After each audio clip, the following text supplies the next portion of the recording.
Okay, so for our WIDA updates, the annual conference registration is now open.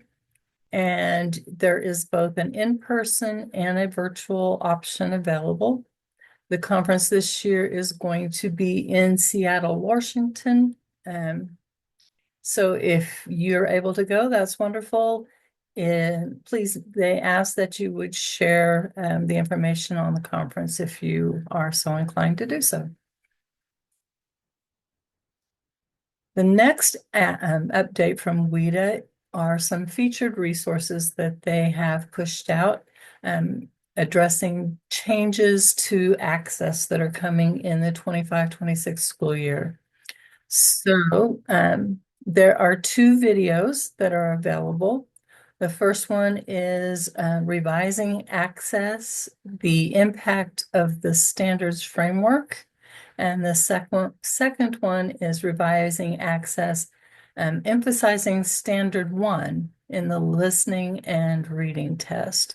So those are available through the link that's at the bottom of the screen here, and through the webinars link on the secure portal. So I invite you to watch both of those. There's more information on the web page that kind of gives you some background and information about things to look for in the future. All right. Additional updates on other recordings that are available. We recently had a webinar called Strategies for Supporting Multilingual Newcomers that was very well put together. And again, it is available through the webinars link on the secure portal. And you'll find those through the link that I've put there on the screen. Also, WIDA has updated their interpretive guide for score reports, and that's going to be very timely for us right now. If you are interested in looking at that, there is an interpretive guide for the access and for the alternate access available. And then there are also links here for access to scores and reports and alternate scores and reports documents. So I want to make sure you're aware of those and look for those. Again, they're very timely for this time of year. The next thing I wanted to share with you are some updates to the DESE staff. Julia Cowell recently retired, and the person who has taken her place is Stacy Hamlet. And unfortunately, I don't have her phone number right now. It wasn't listed on our website, so I don't know if it's changed and or what. But Stacy's role has been with DESE in federal programs. So she just moved from a federal programs role into the coordinator of grants and resources role that was held by Julia Cowell. Then Thomas Oakley took Kara's place, who took Sean Cochran's place. So Thomas Oakley is in that role as Director of Student Support Services, more the compliance role of Title III programming, dealing with Title III, migrant, homeless, McKinney-Vento, neglected and abused, and all of those student services. And then Mike James is his assistant director, and then Sherry Holland has taken the role as supervisor under Thomas as well. So it's just some new names. So if you were to call and ask for Kara, you would now get Thomas or James or Sherry. Some upcoming PD, we have Elevate coming up June 3rd and 4th. It will now only be in St. Louis. Numbers didn't work out for Kansas City. So if you had planned on attending, you'll need to attend in St. Louis on June 3rd or 4th. And the registration link is there. Anything else that comes up between now and the beginning of the next school year, you'll find on our curriculum calendar, which is linked there at the top of the page. So for next year, our check-ins, the Mel team and I got together and had discussion on what we think might be items of interest for next year. So our proposals for 25-26 are assessment and screening, because we found that we're getting a lot of questions on the access and screener for WIDA. So we're going to try starting the year with some information on giving the screener and preparing for access. And then advocacy is a big topic with many states right now. So we're going to try to address some of the advocacy that can happen within the district with as much information as we're allowed to provide. And then supporting newcomers, the benefits of being bilingual, English learners and the path to graduation, that proposal we're working on with counselors to get something in place for that. Navigating change, we're thinking after the first of the year, we may have some information on change that's happening to share. Then addressing again special education and English learners, and grading and retention, and using success criteria. So those are some of the topics we're planning to address next year. All of this again will be in the hub, which will be updated, and you will continue to find all of the past recordings and information within that hub as well. And then for our WIDA planned workshops, every year we are given so many credits to provide professional learning through WIDA within our state. So I'm meeting with the coordinators of professional learning next week, and these are the topics that we are requesting. We're asking for an engaging secondary newcomers in content area literacy, which is a new offering. It will be a one-person, one-day in-person, not one-person, in-person, one-day workshop, and we're planning to hold that in Columbia. The other offering that we're looking into is mathematical meaning making, which is a 2-day virtual conference or workshop. So it will be facilitated with someone working with us in 2 separate dates. And then we're also able to request that they come and attend a local conference that we hold. So we're going to invite them to attend our Elevate conference and do 2 presentations on that day. So those are some of the plans for our professional development for the coming year. And I want to again remind you that the self-paced e-learning is still available. It will be available through August. All you have to do is be able to log into the secure portal to get to that. This link that says flyer describes all of the self-paced learning options that are available to you. These are the topics. There are a couple that are presented in Spanish. That is a kind of a new option for this year. But these are the majority of the ones that are offered for you, that you or anyone in our state who is an educator can log on and view those. Again, they'll be available through August, and then September, we'll start with the new set of self-paced e-learning options. So they will continue. All right, jumping right into our analyzing access growth to inform instruction. So the first thing I want to address is that it's important for us to clarify some terms. We say that we are using our assessments to inform instruction, but I'm not sure that we're always clear on what that means, what we're doing when we're using our assessments to inform our instruction. So it's important that we clarify these terms. So in short, what we want to do is to make, I like this quote, it's from Dan Heath from a book that he wrote called Upstream. Very powerful book if you've not heard of it. But he says, in short, if we want to make the education system better, We could try to concoct the perfect intervention, the new curriculum, the new model, and hope for the best, or we could settle for a pretty good solution that's equipped with so many built-in feedback loops that it can't help but get better over time. And I think that's kind of where we need to look at things. It's going to be difficult with the diversity within our state, how many different students that are unique with what they bring with them, to have a blanket statement, a blanket curriculum that's going to catch everyone. So we need to look at what we have and what we're doing and find out what works best over time.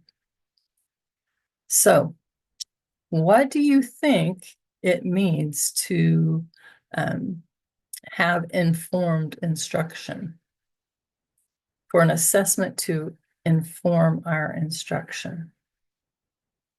I'm going to give you a moment. You can answer that in the chat, or you can unmute and tell me, what do you think it means if we use assessment to inform instruction?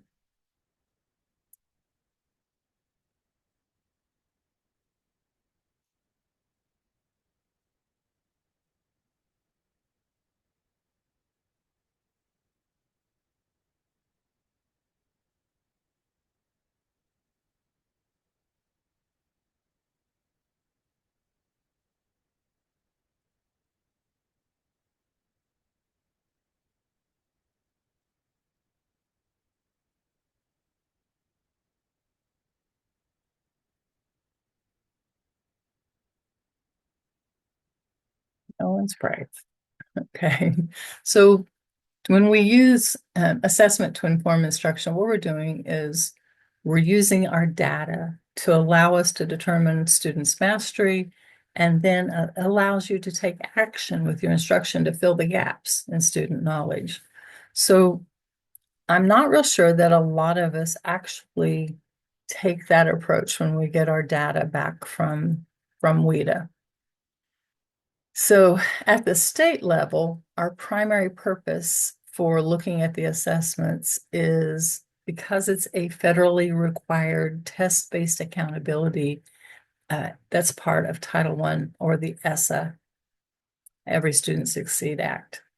So we have to look at it on the terms of, are you making growth? Are you meeting your goals?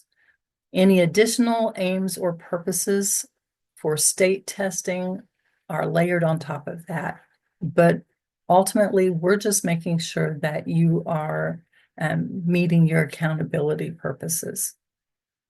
But the instructional utility of state assessments is the aim that we're going to try to explore today. So we want to use it to inform instruction, to truly inform instruction.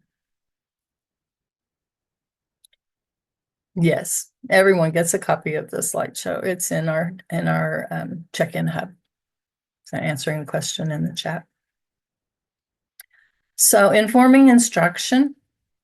I like this cartoon. I don't know if you've seen this cartoon by Sidney Harris, where there's a guy at the chalkboard and he's doing all of these algebraic equations, and he has all these questions and everything, and then he says, then a miracle happens, and we get the answer. And maybe we need to be a little more explicit about what happens in the middle. As I've stated here, there's a lot of hand waving. And if you don't know what hand waving means, it means where we talk like the question or the problem isn't as important or worth enough attention. And so it tends to be ignored, or it's discussed in a very general way.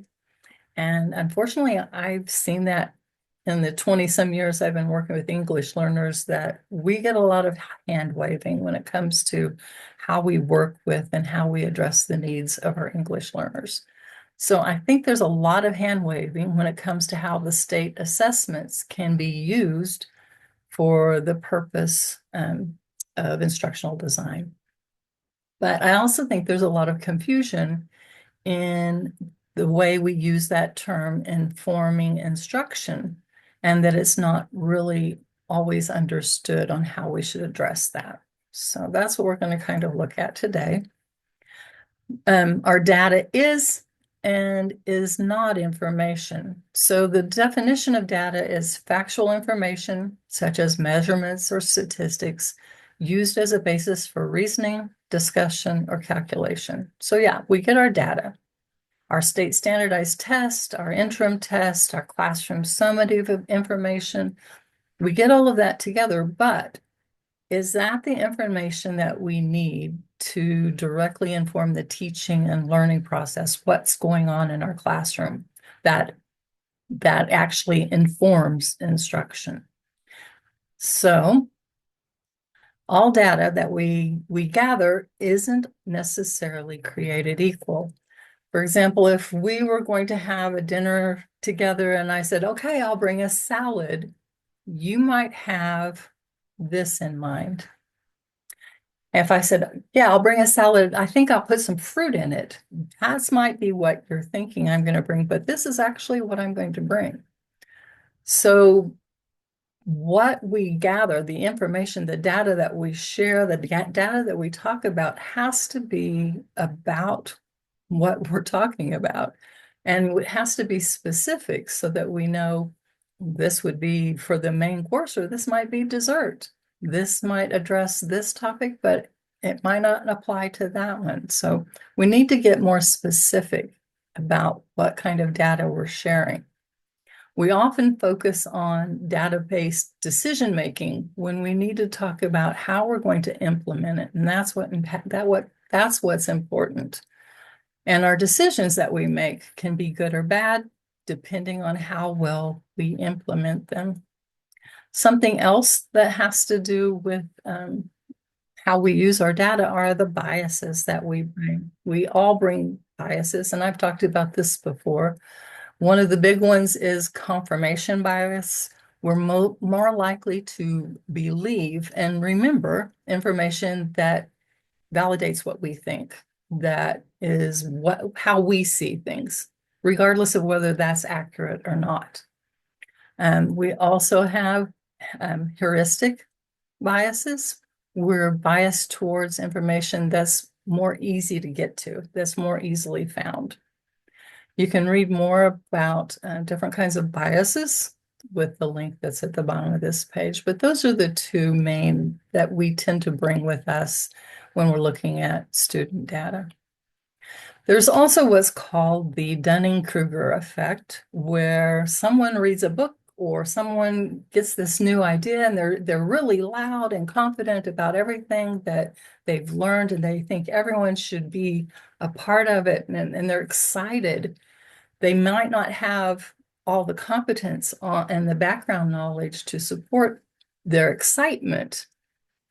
But then we have on the other end of the scale that expert that's been doing this for 30 years and has all of this knowledge, but maybe they're not as loud, and they've been saying it for many, many years, and they just keep saying it and people don't listen as much. Sometimes the things that we've been doing for a long time, just because they're not new, doesn't mean they're not still good.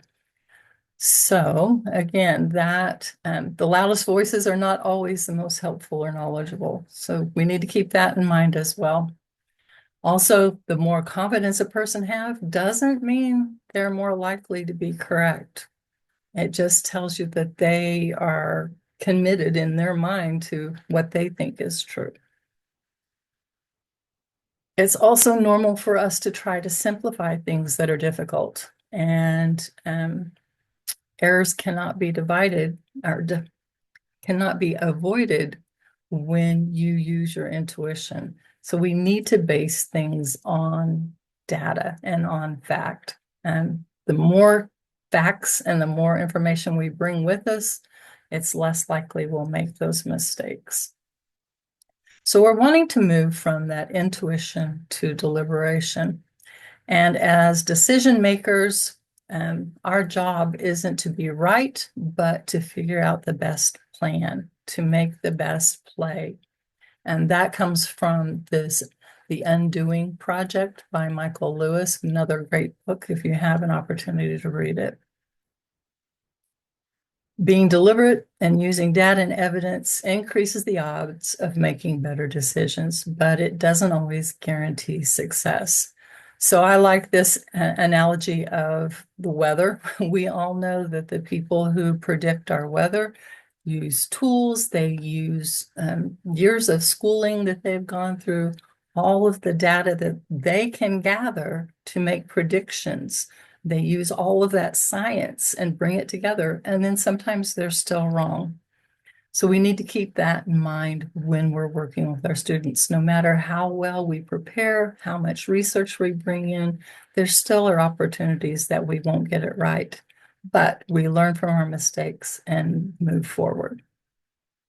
So again, it isn't our job to figure it all out, but to figure the odds and decisions and play them well.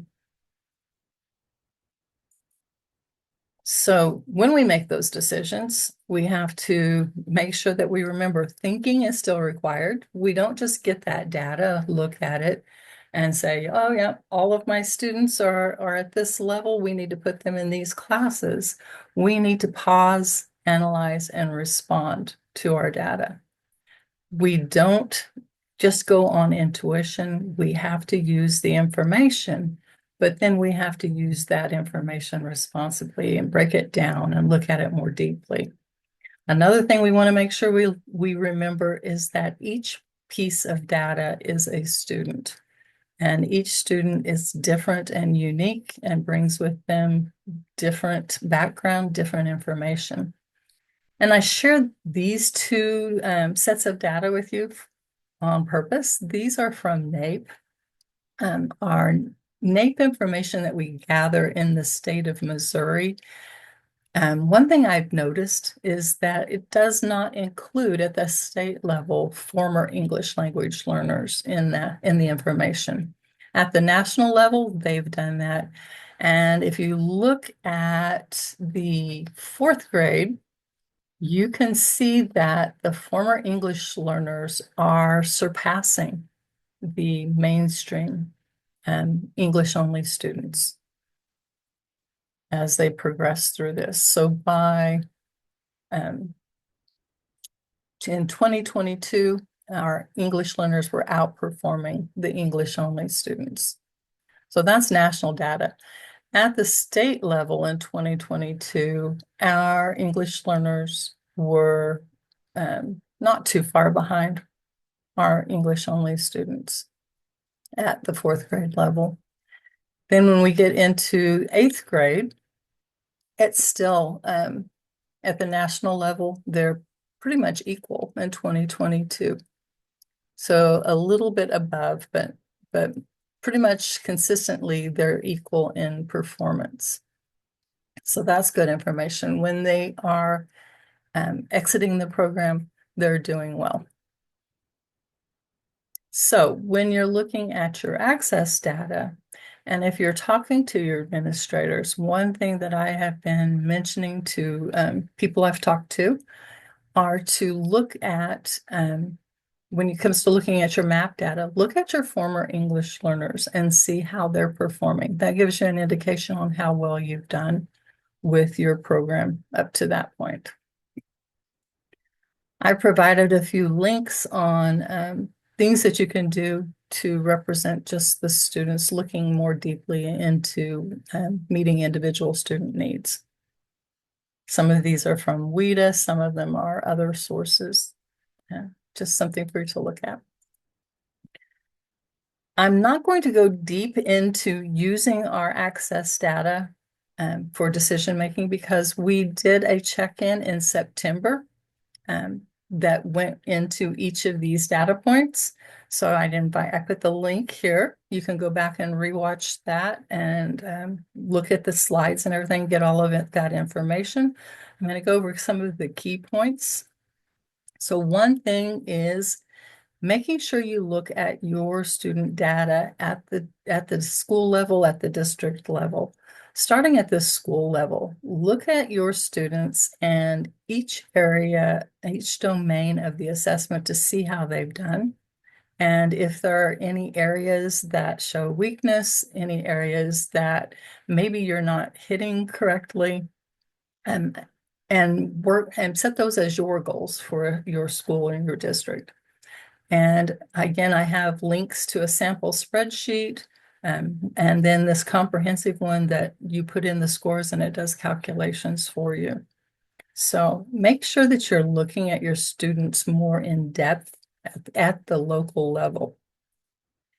And then again, the WIDA dashboard provides these growth charts, report charts, where you can go in and plot your students. You can download these on the data dashboard that's in the secure portal. Um, it gives the proficiency level bands. It gives the growth profile for each grade level that's projected for the current year. Um, it's based on the skill score gain, and the average range. So all of this information is provided in those charts from WIDA.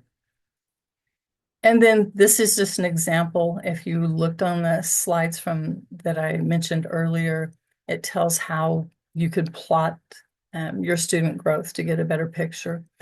And I would suggest not just looking at your overall growth, but look at the domains, look at listening. So if there's a trend where one is lower, do a chart for that as well, just so you have something to demonstrate that there is a need, and make suggestions and do some planning. So this all plays into the individual academic plans or individual learning plans or language plans, whichever you call them. So those IAPs, ILPs, they help to ensure that your English learners have a plan to meet whatever need they have. It's very important to have those available. This file at the bottom that says EL data file, I've put some sample IAPs. Some of them are very easy to complete. A lot of times when I was in the classroom, I had the students fill those out with me so that they were in charge of what their goals were and how they were meeting them. That sample file also has information that you can share with classroom teachers and some language profiles, all kinds of things. So take a look at that. There's a lot of information in there to help you. And the reason I say that is because we know that all teachers have to be language teachers. We only, as EL teachers, get to see them for a short portion, every day, every other day, once a week. So we have to make sure that our content teachers are also knowledgeable on how to work with those students. So there's a lot of information in that file that you can share with content teachers. And then ways that you can share information on the IAP that makes sure they know how to, that informs their instruction. Because content and EL teachers need to be working collaboratively and scaffolding daily lessons so that our students can be successful. And we say this because there is no magic formula. We don't start the problem and then say the magic happens and then they're successful. All of our students, as I said earlier, they're diverse. They bring in all kinds of backgrounds with them. Our schools are also diverse and they have different structures in place for how the students are worked with. And so we have to have different approaches. There's no one curriculum, there's no one program that works. Like I can't say pull out's great for everyone, push in's great for everyone. It's dependent on our students. So we have to evaluate where our students are, look at their scores, what are their needs, where are we meeting their needs and where are we not? Because there is no magic formula. It's all based on the individual student and what we have available to work with them. So we have to use effective measures of assessment and interpretation of those measures to help teachers and educational leaders adapt and respond to those individual needs of the students. That's at the teacher level. At the district level, your administrators are going to be looking at your district or your local report card. And so this page I've presented before walks you through how to look at your comprehensive information on our data dashboard for the state. You can look at the data dashboard, select your district or school. When you get the page that opens up for your school, if you click on the number of students, it'll take you to a new page. On that new page, if you click on additional demographics, it's going to give you information on your subgroups. So you can find out a little bit more information on your English learners. That gives you a picture of how many ELs are in your district and just some basic demographic information. If you go back to the district and building report cards, it's going to give you some information on how your students are doing in relation to other students. So you can look at the top where it says student outcomes, the students with the graduation gowns. If you click on that, it's going to take you to another page that has a breakdown of assessments. And at the very bottom of the page, it'll have your EL number of students gaining proficiency. But if you go to at the top, there are some pull down menus. You can select from there other demographics, and you can pick English learners as of one of the student groups, and it will pull up their information so you can make some comparisons with English learners on the MAP assessment and such as that. So this is going to give you information on the AEP and whether your students are meeting that proficiency goal.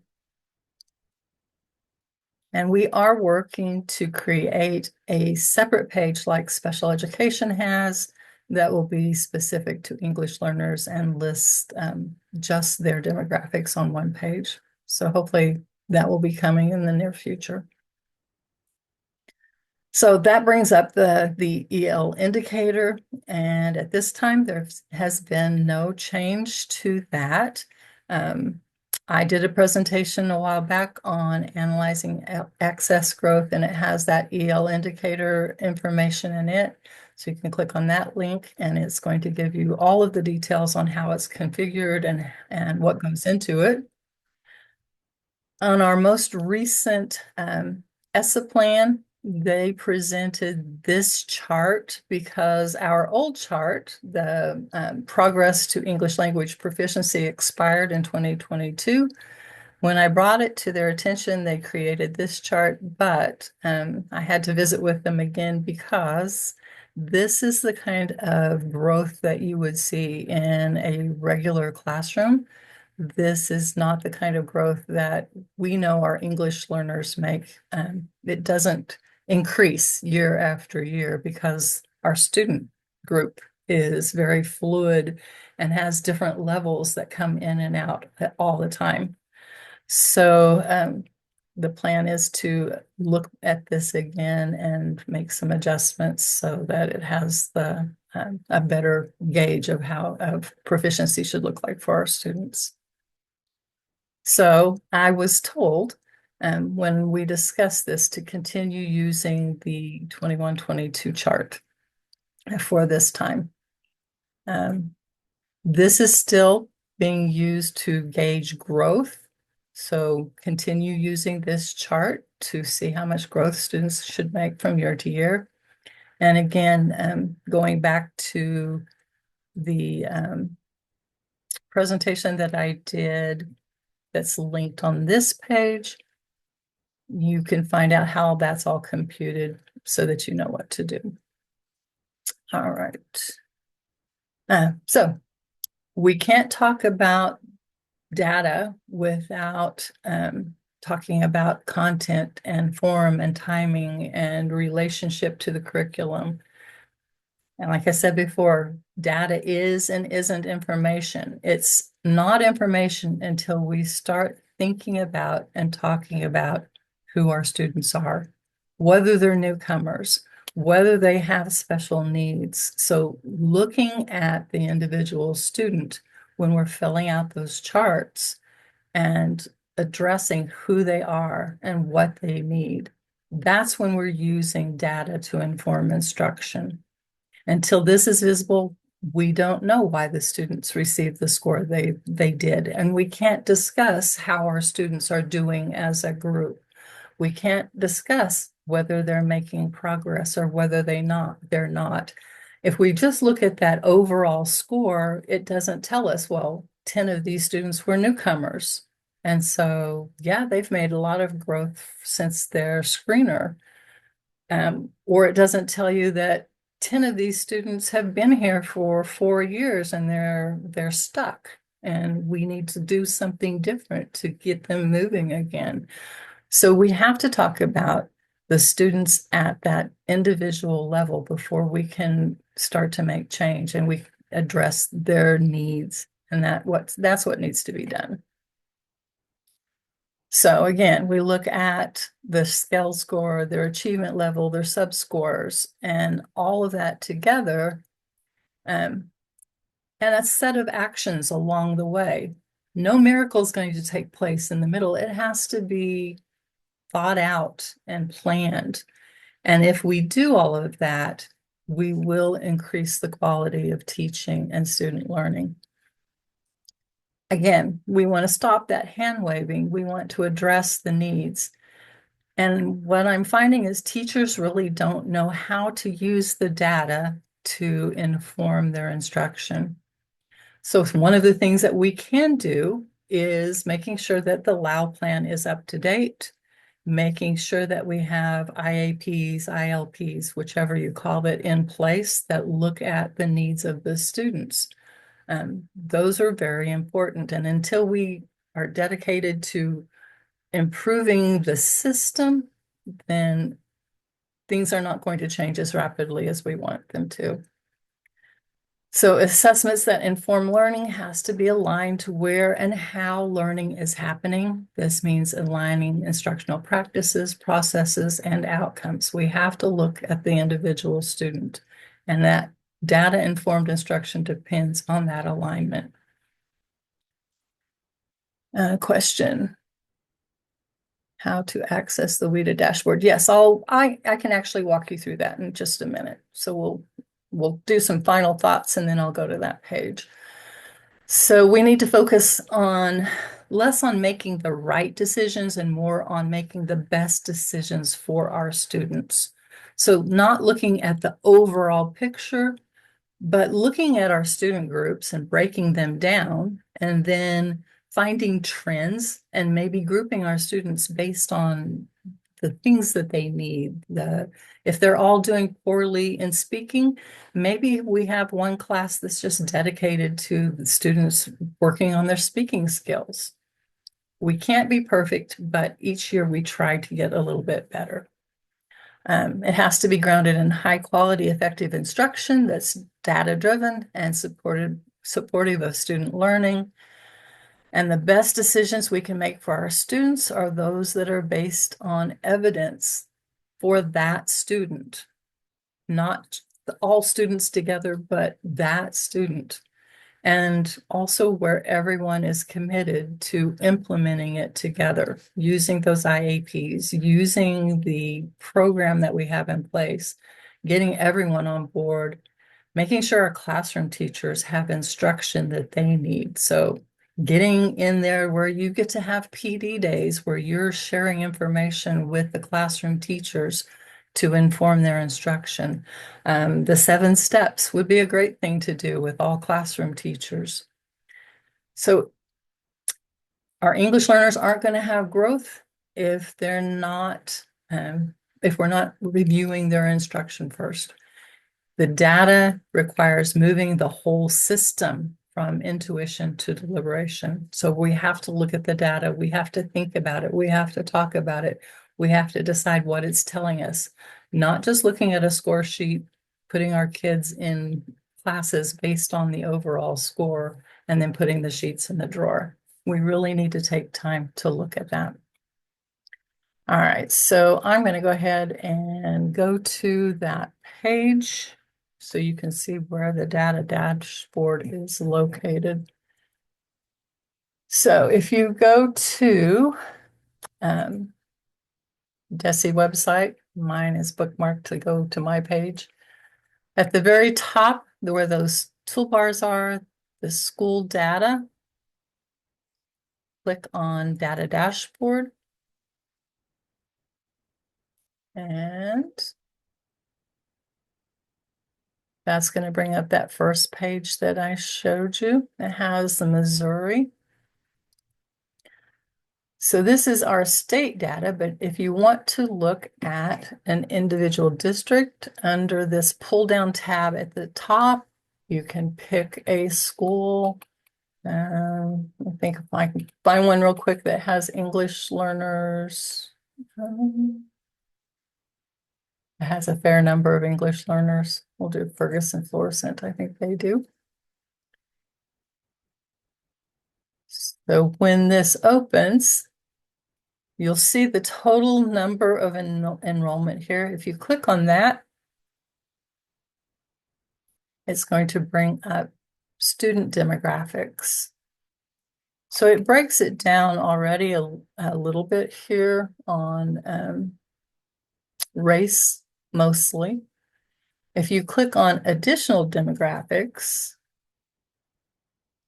it's going to give you your English learners, your foster students, all of that student services data. So it gives you an information on the demographics for each of the subgroups. All right, so there's that information.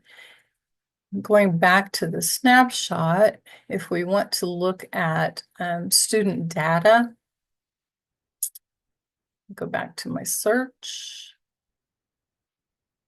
We want to go to the report card. Whoops, let me go back to this starting page. So up here under data dashboards, if you click on that pull down, you can go to the district report card or the building report card, depending on how far down you want to go for that information. Cami, sorry, excuse, I was actually asking about the WIDA dashboard that are on Oh, slide 2 and 30. sorry. Sorry, it's okay. I know how to use But the desk. anyway, but this gets you how to find Okay. that information, and Thank that's you. the student outcomes that gives you that information. So for WIDA, let me sign in.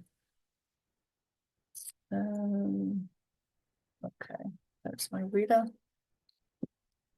Give me just a second to get signed in.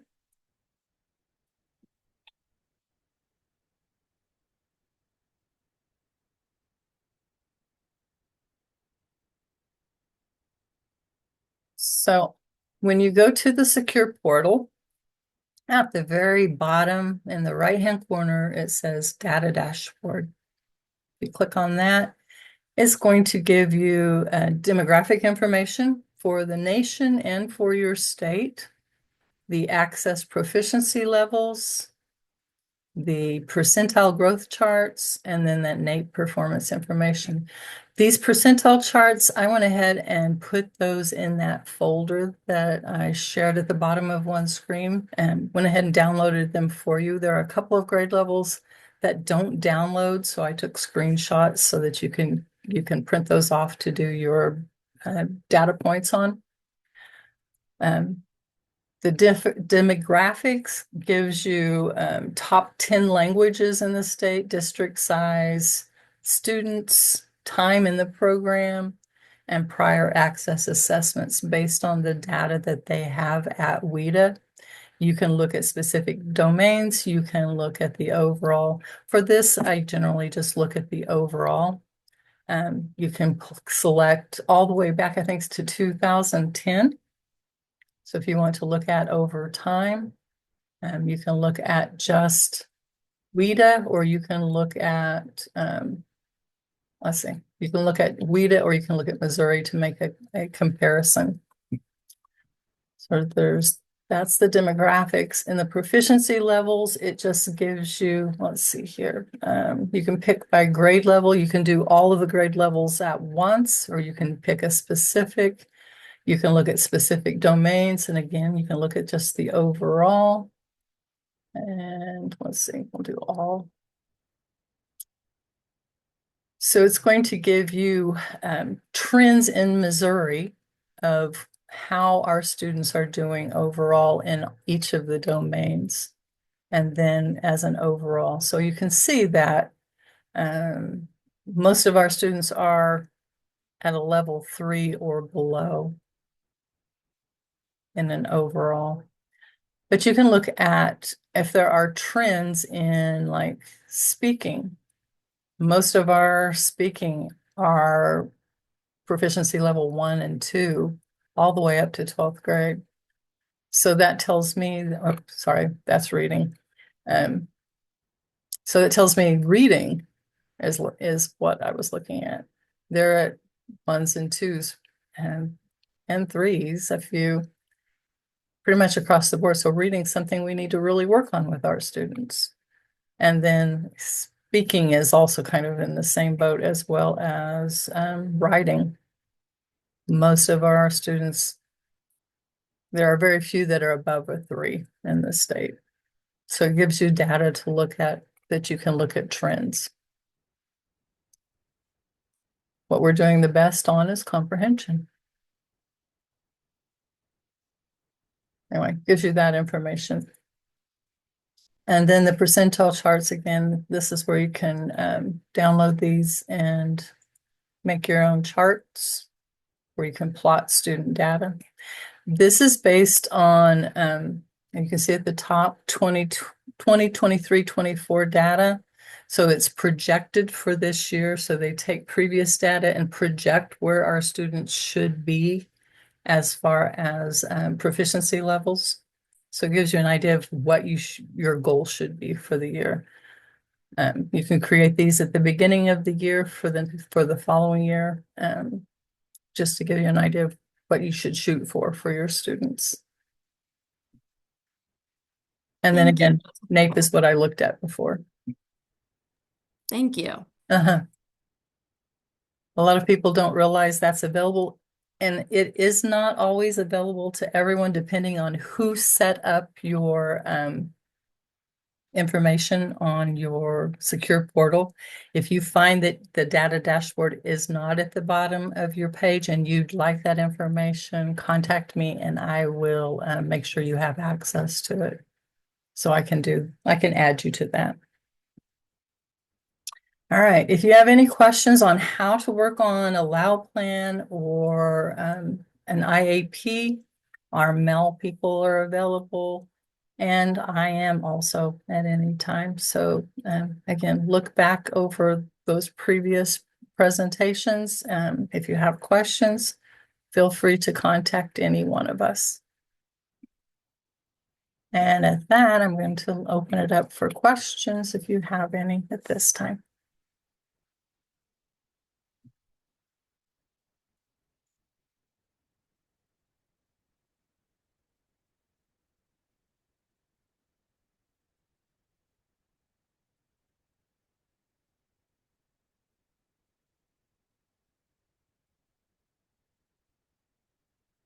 And I'm going to go ahead and stop the recording.